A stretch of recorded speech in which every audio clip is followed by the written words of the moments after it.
บทที่ 6 บาดแผลไฟไหม้โปกโพรงนิยามไฟไหม้โปกโพรงแม่นพยาธิชนิดหนึ่งที่เกิดขึ้นจากความร้อนหรือธาตุเคมีต่างๆสาเหตุหนึ่งย้อนความร้อนจากไฟฟ้าแสงแดดน้ำร้อนและการเสียดสีดนนาน 2. ธาตุเคมีน้ำกรดน้ำด่างธาตุเคมีอื่นๆระเบิดน้ำปาล์มข้อควรจือบาดแผลไฟไหม้ที่แผลกว้างถึงจะตื้นก็อาจตายได้ถ้า1/3 ของหนังทั้งหมดทั่วร่างกายถูกไหม้และเพิ่นแบ่งเนื้อที่โปกโพรงไฟไหม้ทั้งหมดในร่างกายของคนเราเป็น 100% คือดังนี้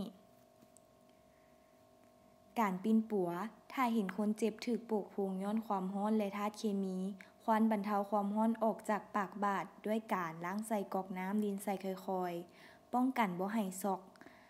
เอาผ้าอาเสื้อปกปิดบาดแผลแล้วส่งโรงหมอด่วน